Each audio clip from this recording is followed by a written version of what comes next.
This episode is brought to you by my friend Rebecca Walser, a financial expert who can help you protect your wealth. Book your free call with her team by going to friendofdinesh.com. That's friendofdinesh.com.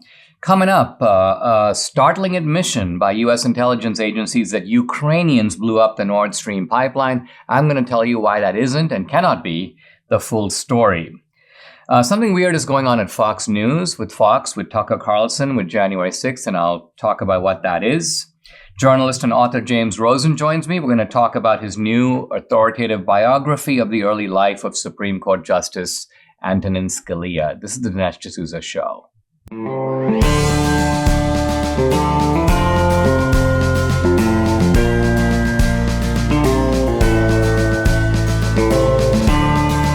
America needs this voice. The times are crazy. In a time of confusion, division, and lies, we need a brave voice of reason, understanding, and truth. This is the Dinesh D'Souza Podcast.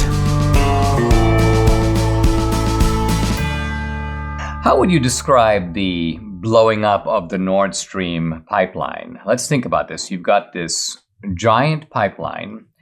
There's Nord Stream 1, by the way, and Nord Stream 2. And they stretch 760 miles from the northwest coast of Russia all the way to a place called Lublin in northeastern Germany. And somebody put explosives, and this was around the area where the pipeline goes close to Norway, and boom, blew up the pipeline. The pipeline has been crippled, it's been damaged. And I think there's only one word or two words to describe what happened: international terrorism. Somebody did that. And it's either, well, I suppose you could also call it an act of war, but it's one or the other. Now, when this first happened, there was almost a kind of unanimous chorus in the Western media: the Russians did it. And on the face of it, this is absurd. The Russians benefit from the Nord Stream pipeline. They pushed hard for the building of the pipeline. They negotiated and got the deal with Germany. They make a lot of money off the pipeline. It creates also politically German dependence on Russia.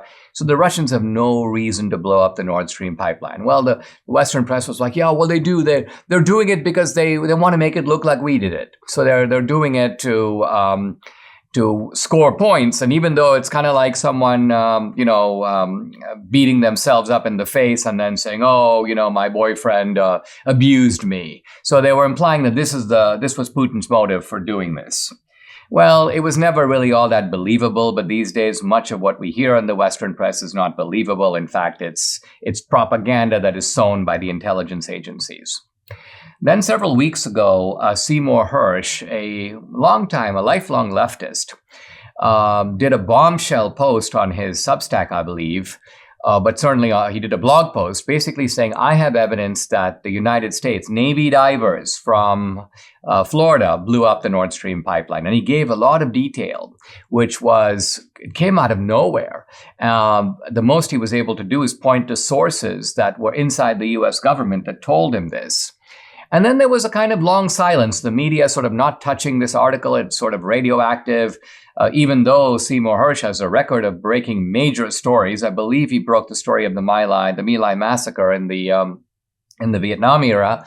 Nevertheless, this article has gone, you may say, untouched by the Western media. I talked about it on the podcast, but its coverage has been very muted. And now something very interesting from the New York Times, quote, intelligence suggests pro-Ukrainian groups sabotage pipelines, U.S. officials say. Now, according to this New York Times article, a huge change, obviously. For the first time, here is a major media outlet acknowledging our side blew up the Nord Stream pipeline, but they're saying not Biden, and they're saying not even Zelensky. They're saying this is not something that was done by kind of Ukrainian officials per se, but some kind of renegade Ukrainian group. U.S. officials said there was much they did not know about the perpetrators and their affiliations. They did not specify the members of the group or who directed or paid for the operation. They implied was, quote, a proxy force with connections to the Ukrainian government. Now, first of all, I want to contrast the precision of detail in the Seymour Hersh article with the absence of detail, the vague insinuations. Well, yeah, it was the Ukrainians, but no, it wasn't really the Zelensky people. In fact, they don't even know who it was. It was some Ukrainian group, but we don't know which group. This is all extremely fishy. And another thing that's worth noting here is that Seymour Hersh is not named in the New York Times article. They give no credit. They make no reference, even though I think it is manifestly obvious that they would not have written this article if it wasn't for Hersh's article. It's Hersh's article that put the truth, I think it's the truth, on the table. And then the intelligence community was like, whoa, now we've been going with this lie and we rely on these gullible or sneaky US media jackals who have no commitment to truth, who are professional liars, and they're very happy to go with our lying narrative. But now this guy Hersh, this old school leftist, has like blown our cover. So we need a fallback narrative. What am I saying here? What I'm saying here is that this new narrative is also cooked up. Let's look here. How does the New York Times know any of this? Quote, new intelligence reviewed by U.S. officials. Who are these U.S. officials? It's certainly not the Secretary of State. It's certainly not KJP, the press secretary. No, these are people in the same intelligence agencies that sowed the first lie. They're now coming back with, let's call it, the fallback lie. So the fallback lie is, we didn't do it, Zelensky didn't do it, but it was some renegade group. Now, why do I not believe a word of this? Because no renegade Ukrainian group could have done this without, I won't say without Ukrainian support, but without US support and without Western allied support. So is it conceivable that Zelensky could have done it on his own and is denying? It's possible, but I think unlikely. Why? Because you're talking about a pipeline that actually runs very far away from Ukraine. You're talking about a pipeline that is underwater with an extremely heavy Western military presence hovering over it. So Seymour Hersh's narrative is that the Norwegians worked with U.S. intelligence to identify a vulnerable spot where the pipeline could be blown up. That makes total sense. On the other hand, a bunch of random Ukrainians decide, oh, you know what, let's put on our swimsuits and our diving uniform. Let's go around Norway and do this without the U.S. knowing about it, there is no way it happened that way. So what I'm trying to say to you is we're getting something that is closer to the truth, but is also a lie. Maybe not as big a lie as the original one peddled by the intelligence community, but let's call it a second order lie. And if we're skeptical, and we have to be skeptical these days in the way in which we read the news, we'll realize that just as we didn't really fall for the first lie, we shouldn't fall for the second one either. Debbie and I are, sleeping like babies in our new MyPillow 2.0 pillows. Just when you thought it couldn't get better, Mike Lindell and MyPillow have launched MyPillow 2.0. Now, when Mike invented MyPillow, it had everything you could want in a pillow, but now, nearly 20 years later, he's discovered a new technology that makes MyPillow even better. The MyPillow 2.0 has all the patented adjustable fill of the original MyPillow, but now with the brand new fabric that's made with a temperature-regulating thread, the MyPillow 2.0 is the softest, smoothest, and coolest pillow you will ever own. Say goodbye to tossing and turning, flipping your pillow over in the middle of the night. And more great news on the MyPillow 2.0 front. Buy one, get one free. A great deal. We offer, of course, with promo code Dinesh. The MyPillow 2.0 is machine washable and dryable, made in the USA, 10-year warranty, 60-day money-back guarantee. So time to get some. Call 800-876-0227, that number, 800-876-0227, or go to mypillow.com to get the discount. You need to use the promo code. It's DINESH, Dinesh. What is going on at Fox News? The first day, Monday, you had Tucker Carlson come right out the gate with several really bombshell clips and revelations about January 6th. He showed, for example, that Ray Epps was lying when he said he told the House Select Committee that he was heading back to his hotel, but he couldn't have been doing that because there he is on videotape. So Ray Epps was caught, you may say, with his pants down. We saw a really touching scene with the shaman guy being escorted by two Capitol police officers through the corridors and then into the Senate chamber. And so here's a guy serving, 41 months in prison for what? Being escorted by two police officers who could easily have told him to leave, pointed him to the door, ushered him out. They didn't do that. And the reason for not doing that, which is that they wanted to tamper down the situation, it makes no sense, because not only did you have the two cops and this one, shaman guy, but they go walking by a whole bunch of police officers who don't even really bat an eyelid, don't even look up at him. Everything is fully under control. And yet so here you got this guy, and he's not well. I mean, he's mentally unwell, and he's serving 41 months in prison. Why? Basically to serve a duplicitous ideological narrative about January 6th. So these are the kind of almost chilling facts brought forward by Tucker on Monday. And then on Tuesday, nothing. A dud. The dog that didn't bark. Suddenly, no more footage, no more clips. And so I'm sure I'm not the only one watching this thinking, 40,000 hours of footage, and you got 3 little clips. Josh Hawley jogging with others across the corridor, and Ray Epps and the shaman guy, and we're done. What? Now Tucker had some other stuff going on. He had the terrific Julie Kelly on. He talked to a former Capitol Police officer, but it almost like the story, petered out. It's kind of like a rocket that sort of lost its fuel. And this makes no sense. Is it because there's no fuel? No. In fact, there is a prominent social media personality who's like, now I think Kevin McCarthy should have given the footage to Dinesh D'Souza. And here's one difference between Tucker and me. I don't work for Rupert Murdoch. No one really tells me what to do. That's why I made 2,000 Mules. And if you'll notice, 2,000 Mules went unmentioned. Well, it didn't go unmentioned. Carrie Lake brought it up. 1 or 2 other people brought it up. Guests on Fox. And you should have looked at the ashen face of the Fox hosts when that happened. And basically all the major hosts at Fox were under clear orders not to mention 2,000 Mules. And what does that tell you? That they are not ultimately their own person. They ultimately work for Fox. I mean, should not be a big surprise. Who pays their multi-million-dollar salaries? It's Fox. And so who tells them what to do? Fox. Now, I agree that because Tucker has good ratings, he has more latitude on Fox than probably any of the other hosts. But let's look at this. You had Tucker on Monday, and it caused a big stir. So you think, here's a guy in charge of a huge story. Fox is a news network, and they should be running with it. But see, I had the same question about 2,000 Mules. Here's a big story. Here's a movie that everyone's talking about, and wouldn't a news network want to run with it? And the answer was no, not in that case. And as it turns out, not in this case either. So something's going on. Well, listen to this. Here's Chuck Schumer on the Senate floor around 10 a.m. on Tuesday.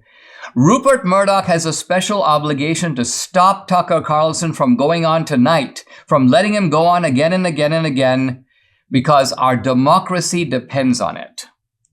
So here's basically you can call it a salvo, a warning, a public call on Rupert Murdoch to shut up Tucker.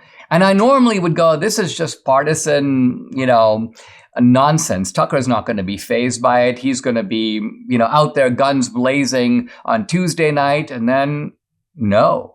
It's almost as if Schumer's prediction came true. Somebody put the leash down, or somebody put the edict down. It came down from above. And that's it. Now, what would be the motivation of Fox to want to shut up Tucker Carlson on this? Obviously, their motivation to go ahead with the story is they know that's what their audience wants. But on the other hand, it seems like there's some sort of a feud going on between Murdoch and Trump. 2,000 Mules got caught up in the middle of that. They didn't want to talk about election fraud or 2,000 Mules, not because of the Dominion lawsuit, but because it would help Trump. And think about what this January 6th business is doing. It's vindicating Trump. It's showing that this was all an orchestrated lie aimed at making Trump look like he instigated an insurrection. There was no insurrection. Trump didn't instigate it. But I think the reason, if they are shutting up Tucker Carlson, the reason they're doing it is because they don't want to play into the hands of one Donald J. Trump. Do you think you have to just kind of endure and live with aches and pains? You don't. Debbie and I started taking Relief Factor a couple of years ago. The difference we've seen in our joints is nothing short of amazing. Aches and pains are gone thanks to this 100% drug-free solution called Relief Factor. Now, how does it work? It supports your body's fight against inflammation that's the source of aches and pains. The vast majority of people who try Relief Factor love it. They order more because it works for them. Debbie is a true believer. She's finally able to do the exercises that for a long time she couldn't do. Relief Factor has been a game changer for her, her aunt, other members of our family, Mike here in the studio, and many other people. You too can benefit. Try it for yourself. Order the 3-week quick start for the discounted price of just $19.95. Go to relieffactor.com or call the new number 800-4-RELIEF to find out more. That number again, 800-4-RELIEF, or go to relieffactor.com. Feel the difference. 2 Americans are dead, killed by the Mexican drug cartels. And this assassination, I suppose I would call it, occurred in Matamoros. Matamoros is in Mexico, but it's right across from the U.S. border. It is right across from the Rio Grande Valley, where Debbie grew up. And in fact, Debbie talks to me when we go down to the Rio Grande Valley about the fact that, hey, you know, people used to go all the time, and maybe some still do, over to Matamoros. They come back across the border. I think, honey, have you been a couple of times to Matamoros? Not in many years, but I used to go all the time. Yeah, Debbie used to go all the time, but hasn't obviously been recently. And it's known to be kind of dangerous. In other words, it's a little different than Acapulco or Cabo. It's a rough neighborhood. But nevertheless, here were these 4 Americans traveling in Matamoros.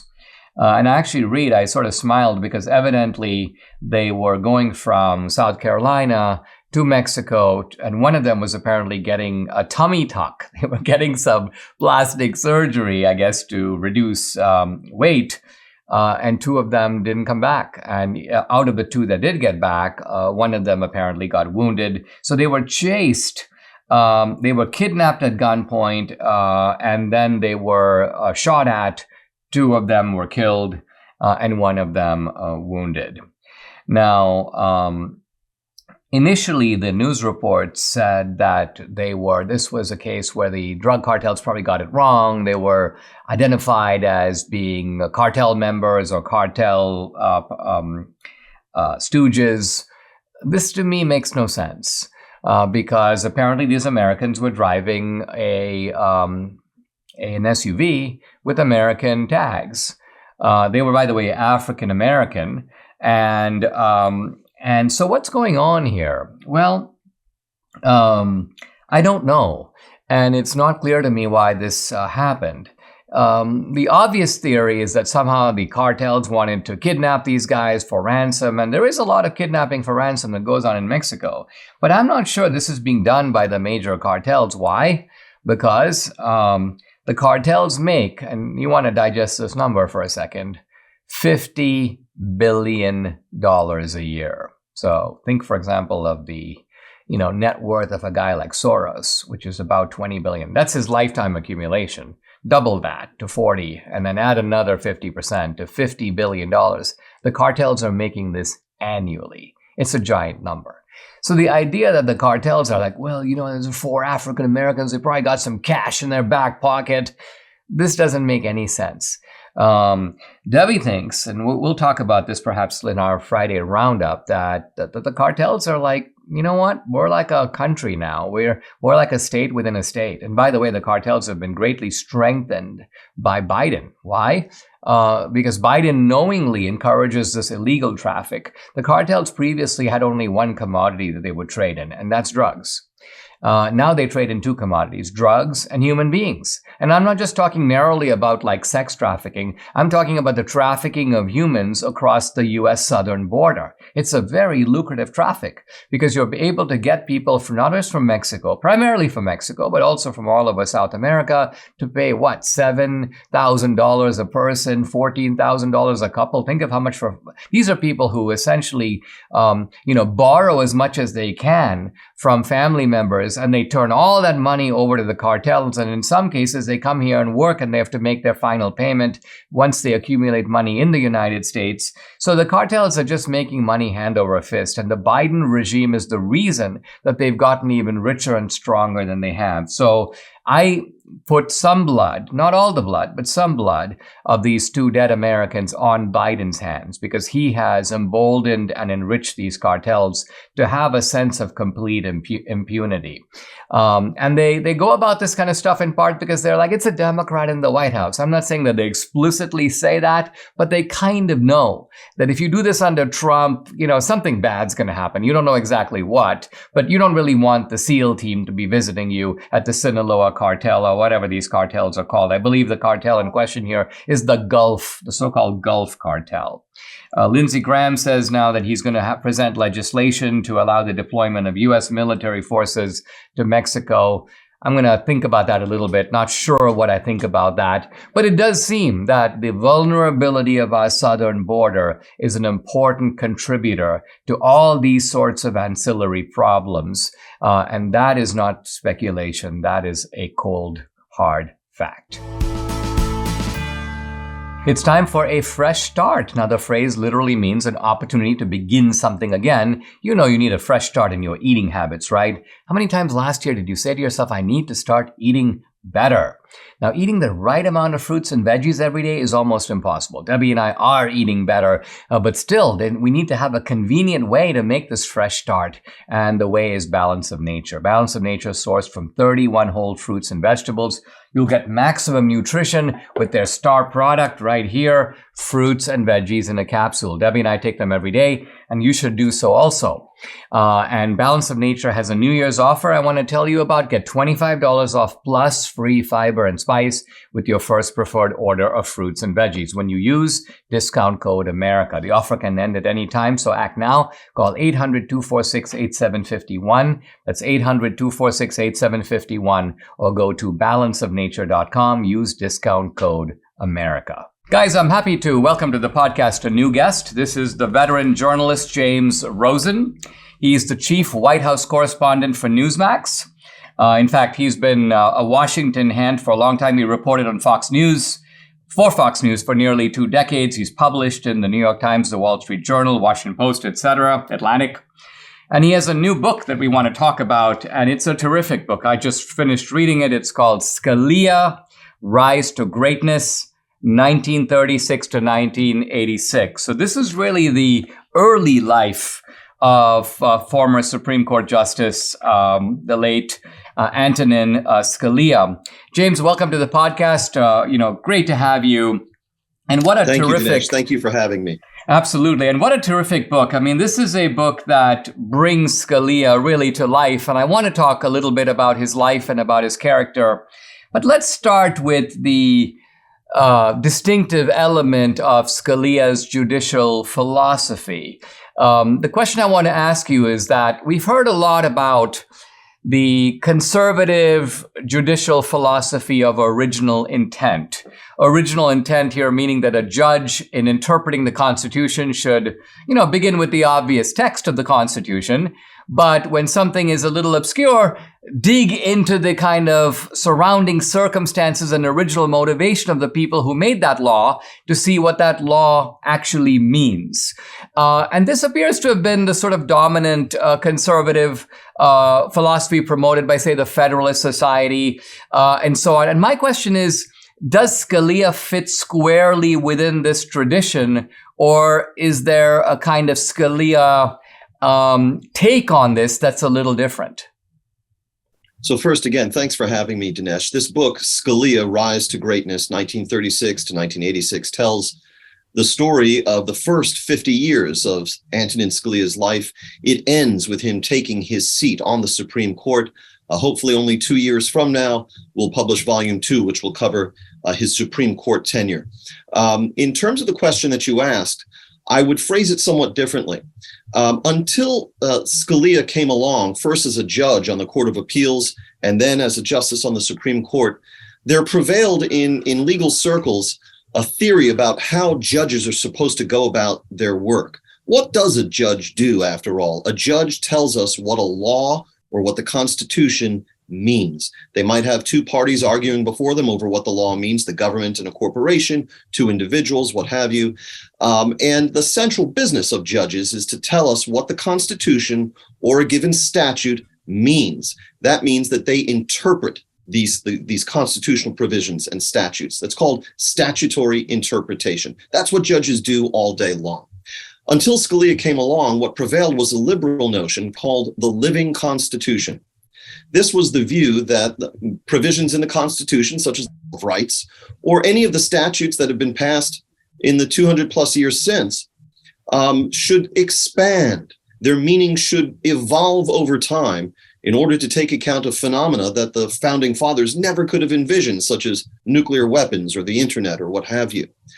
And in order to accommodate this notion of the Constitution as a living, breathing, expanding document to accommodate modern phenomena, liberal judges would look back, they really wouldn't look at the text of the law because the text would stay the same. And in order to accommodate the idea that the law should evolve, its meaning should evolve over time and expand, they would look to legislative history. What was debated on the House floor? What was printed in committee reports that were published along the way as a bill approached final passage? Scalia stood athwart all that. He championed something called not original intent, because Scalia famously said he didn't care if we should discover some secret note from the founding fathers that told us what their intent was with the Constitution. Scalia was the champion of something called original meaning. A law, a statute, or the Constitution means what it was widely understood to mean at the time that it was enacted and signed into law. Scalia believed it was wrong for judges and justices of the Supreme Court to graft onto existing texts, the text of the Constitution or the text of a statute, their own policy preferences to accommodate modern phenomena. Scalia felt if you want to accommodate modern phenomena such as nuclear weapons or the internet, you have a Congress to pass new laws for that purpose. This was kind of a radical notion, believe it or not.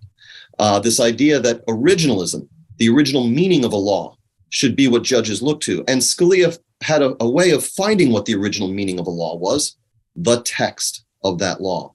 So textualism, as I put it in the book, was sort of Justice Scalia's metal detector to find the original meaning of a law or the Constitution. And he felt that he was only modestly successful in spreading this philosophy.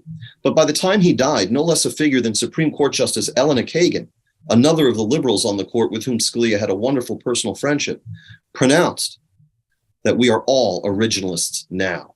And Scalia achieved that revolution in the way lawyers and judges and even legislators go about their work, not by being in the majority of the Supreme Court cases that he was ruling on so often, but more often in dissent and through the force of his lively personality, his genius, and his wit.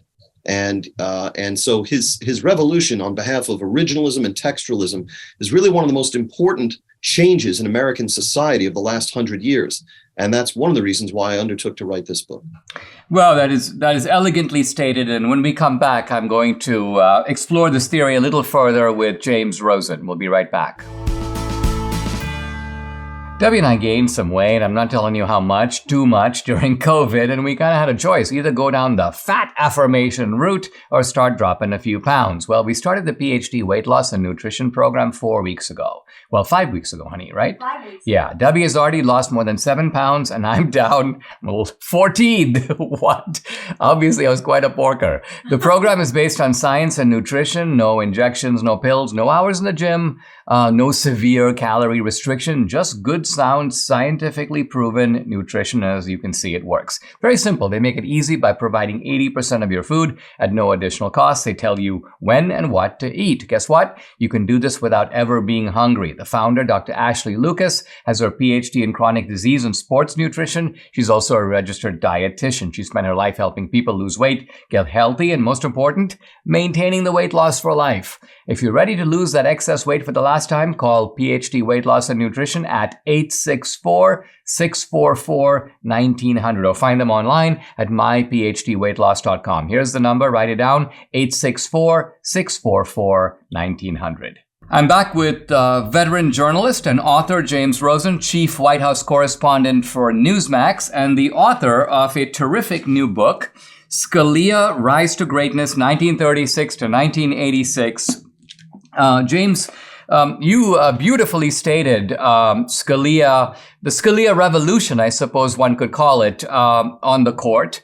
And I think, if I'm right, that what Scalia was getting at is that if you're going to be a judge in a democratic society, you can't make up the rules as you go along because you don't have any popular consent. People haven't entrusted you with that task. They elect representatives to make rules through a legislative process, and the judge plays more of, let's call it, the job of the umpire. The judge's job is to look at the rules that were in the Constitution or the rules that were passed by a legislature and apply that to balls and strikes and call ins and outs. Am I right that Scalia had, in a way, a more modest job for the judiciary, not to try to be governors of the society, but rather to enforce or to carry out a set of rules that are in the law and in the supreme law that we call the Constitution? Well, you have it absolutely right, Dinesh, that Justice Scalia held a very modest view of the role of courts and judges in our democratic system. He campaigned actively as an academic in the years before he joined the appellate bench against what he called the imperial judiciary. What you have is unelected judges reading their own policy preferences into the meanings of existing statutes and laws and constitutional provisions.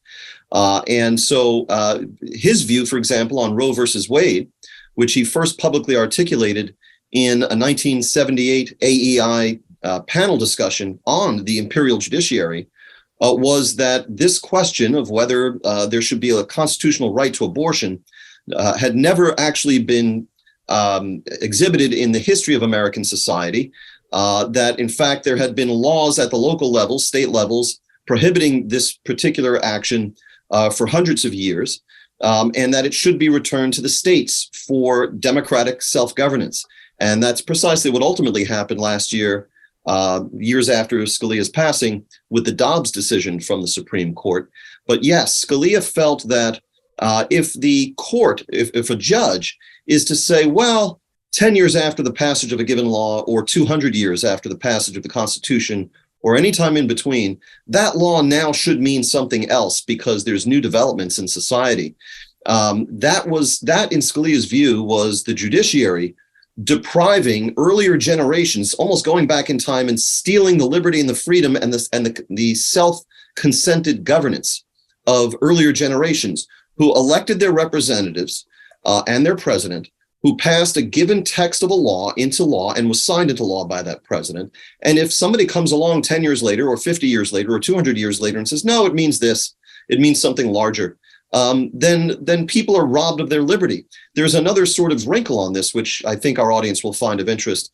One of the areas in which Scalia cut new ground as a judge on the appellate court was in linking something called standing to separation of powers. Again, what we've really been talking about is the separation of powers.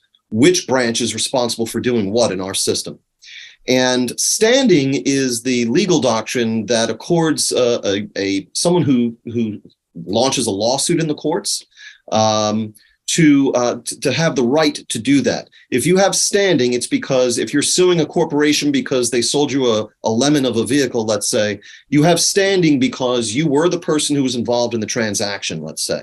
Okay. If you're part of a class action lawsuit where tens of thousands of people used a certain product that was found to be defective, you would have standing if you could prove you used the product. If you never use the product, you don't belong in that lawsuit and you have no standing. Scalia linked standing to the separation of powers, and that had not really been done before. What did he mean by it? If judges allow people to proceed with lawsuits when they aren't really a party to the dispute, when they really don't have any business being part of that litigation, if they don't have standing, and you let them in anyway to challenge, let's say, a given law, then the people who enacted that law as representatives of the American citizenry and the president who signed that into law, they are, again, being robbed retroactively of their freedom and their liberty and their right to self-governance, because a litigant is being allowed into the courtroom today after the fact who has no right to challenge that law, no standing to challenge it, and may take the law down on that basis. And again, it's an overreach by the judiciary to allow people who don't really have standing to enjoy that status. So that was another way in which Scalia sought to protect the balance of powers, the separation of powers. Scalia loved administrative law. And that's where, and we talk about this in the book, Scalia Rise to Greatness, how he came to prominence was as an expert in administrative law. That has to do with the federal regulatory agencies like the FCC or, any number of them, the FEC, all of the different agencies we're all familiar with. But his highest love was for separation of powers. Let's take a pause. More with James Rosen when we come back. Buy gold and get a free safe to store it in. That's right. On qualifying purchases from Birch Gold Group now through March 31st, they'll ship a free safe directly to your door. How do you get started? Text Dinesh to 989898. Get your free information kit on gold and claim your eligibility for your free safe. Here's the deal. The Fed keeps raising rates because it's the only tool they have to keep inflation under control. And it's not working. You can't spend your way out of inflation. You've seen the impact on the stock market. You've seen the impact on your savings. So hedge inflation by owning gold, whether physical gold and silver in your safe or through an IRA in precious metals where you can hold real gold and silver in a tax-sheltered retirement account. Debbie and I buy gold from Birch Gold to protect our finances. You can trust them too. They have an A+ rating with the Better Business Bureau, thousands of satisfied customers. So get started. Text Dinesh to 989898 for your free information kit on gold and to claim eligibility for your free home safe by March 31st on qualifying purchases. Get started. Text Dinesh to 989898. I'm back with the veteran journalist James Rosen, chief White House correspondent for Newsmax. We're talking about his fascinating book, Scalia, Rise to Greatness, 1936 to 1986. James, coming back to Scalia's philosophy for just a minute, it seems to me that there are, obviously the Constitution is amenable to amendment. That's one way you can, quote, update the Constitution. You basically pass a constitutional amendment.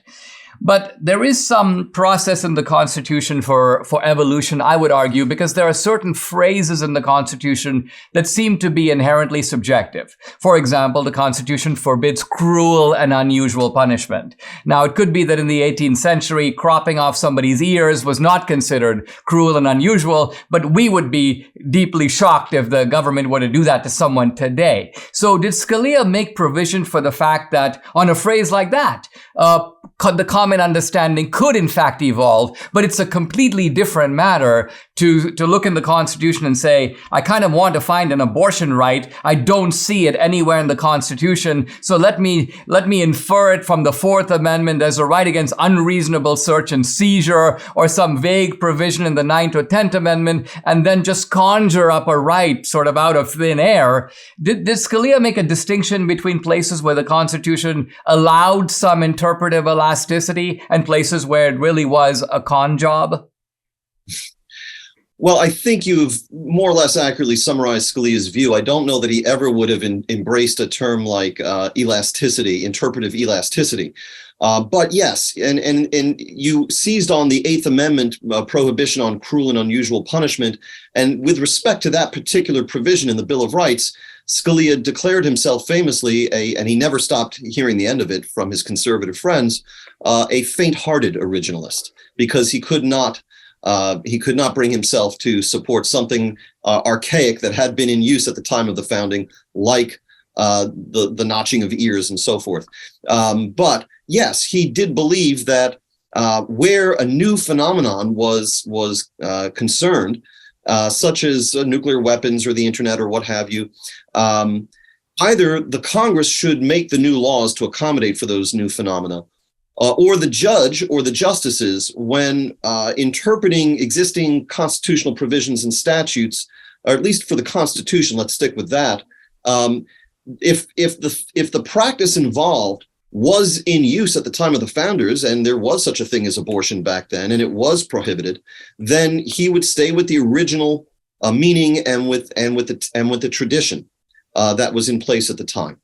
If there was no instance of the modern phenomenon occurring in the founder's time, yes, he would then try to do his best to, I don't think that he would use the word evolve, but he would use the word apply the principles that were stated in the constitutional provision at issue and apply them to the new phenomenon in a way that would be consistent with the original meaning of the Constitution or the statute at hand.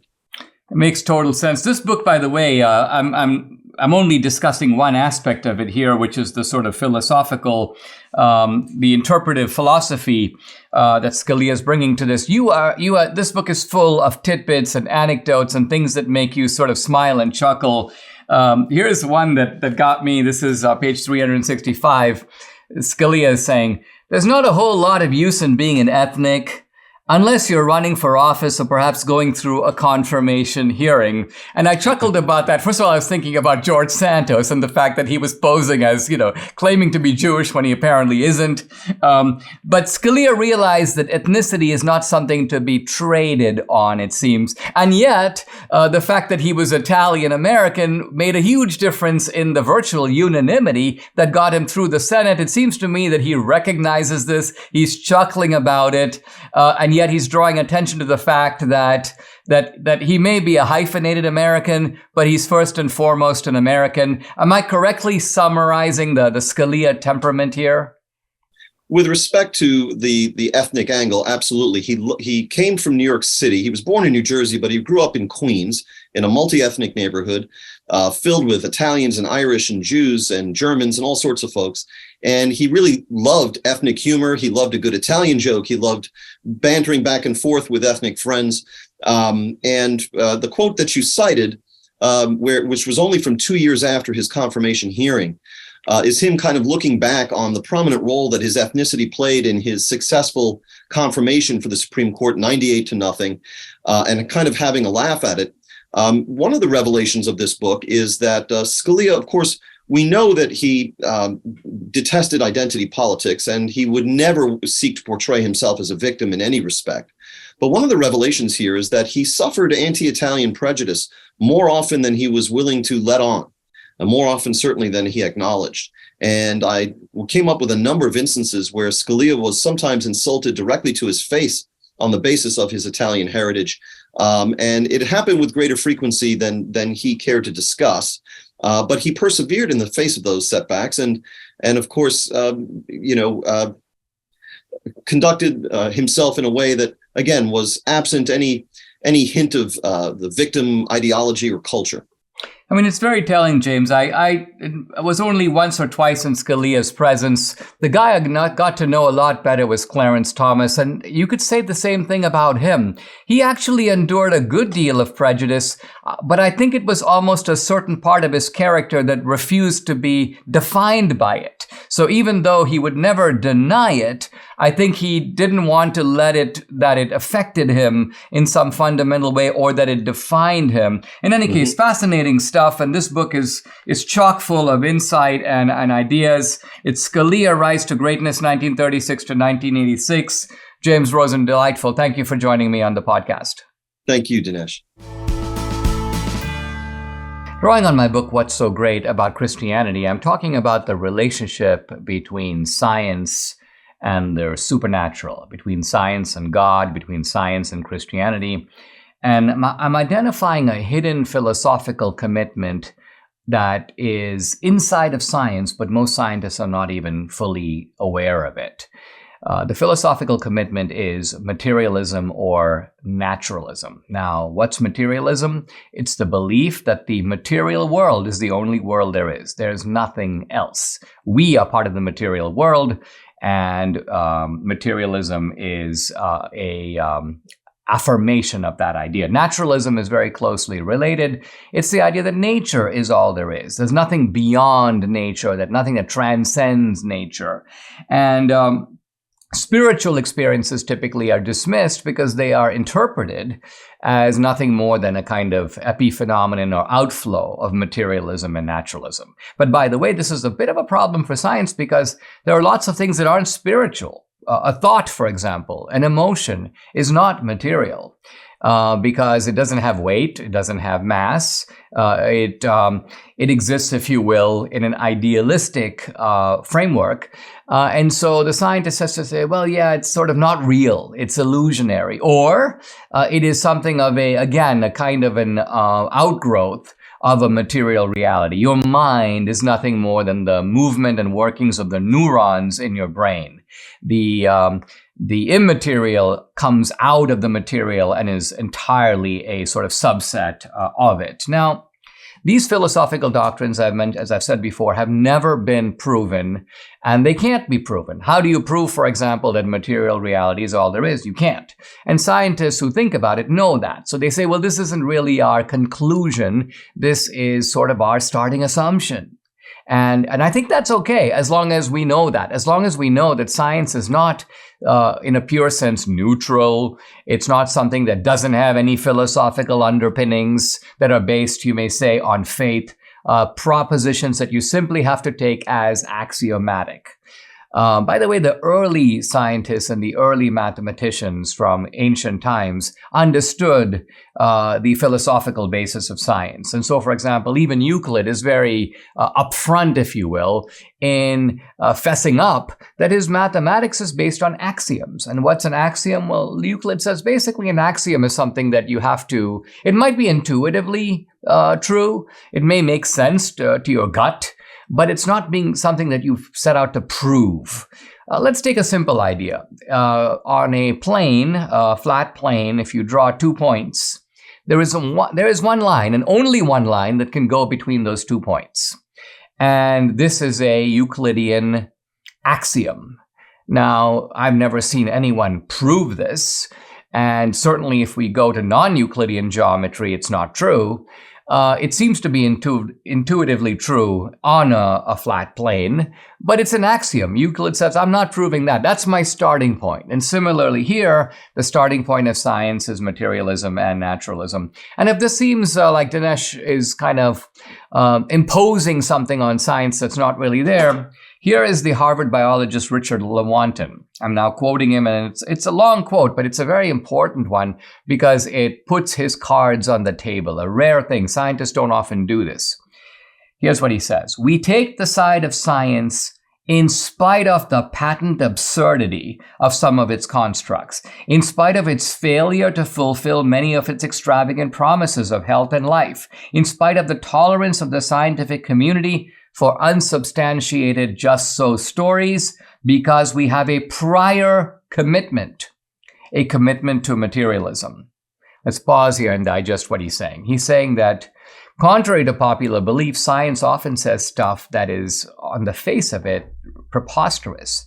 Multiple universes, the idea of a space-time continuum. I mean, stuff that makes no sense even to the most probing mind. And yet the scientist digs in and goes, yeah, that's how it is. That's how it is. Believe us. Take our word for it. And he goes, when we scientists think about it, we realize that there's something inherently dumb, implausible about this stuff. But why do we say it? Why do we say it with a straight face? Quote, because we have a prior commitment, a commitment to materialism.